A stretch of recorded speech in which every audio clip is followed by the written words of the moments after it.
بسم اللہ الرحمن الرحیم، السلام علیکم۔ آپ دیکھ رہے ہیں ہمارا یوٹیوب چینل اور میں ہوں فیصل عباس۔ ناظرین، بات کریں گے کہ اس وقت جو ہے وہ پاکستان نے رواں مالی سال کے 11 ماہ میں 13 ارب 53 کروڑ ڈالر سے زائد کا غیر ملکی جو ہے وہ قرض لیا، جس میں سعودی عرب سے ملنے والے 3 ارب ڈالر بھی شامل ہیں۔ یعنی کہ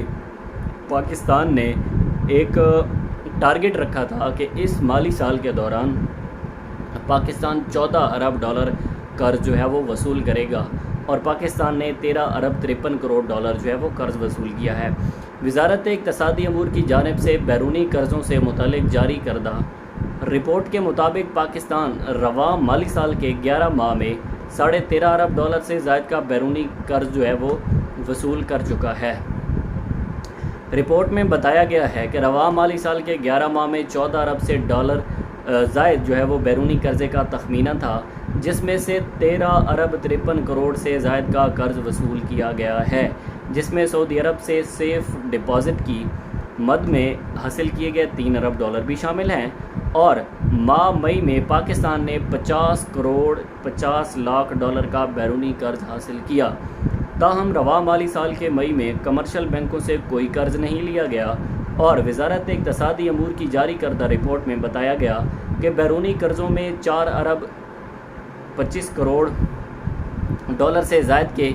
کثیر الجہتی قرضے لیے گئے، جس میں غیر ملکی کمرشل بینکوں سے لیا گیا قرضہ جو تھا وہ 2 ارب 62 کروڑ ڈالر سے زائد کا تھا۔ پاکستان کی جانب سے 11 ماہ میں 59 کروڑ 33 لاکھ ڈالر سے زائد کے 2 طرفہ قرضے لیے گئے،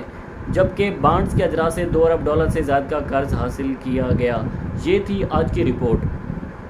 کہ پاکستان کو کس طرح سے ڈالر جو ہے وہ ڈالر کی ضرورت ہوتی ہے پاکستان کو، اور پاکستان نے کس طرح سے جو ہے وہ ان کا 14 کروڑ کا ہدف تھا، اور پاکستان نے 13 کروڑ 53 لاکھ ڈالر جو ہے وہ قرض حاصل کیا۔ پاکستان کی معیشت کے لیے قرض لینا ایک جو ہے وہ بہت ہی ایک عام سی بات بن چکی ہے کہ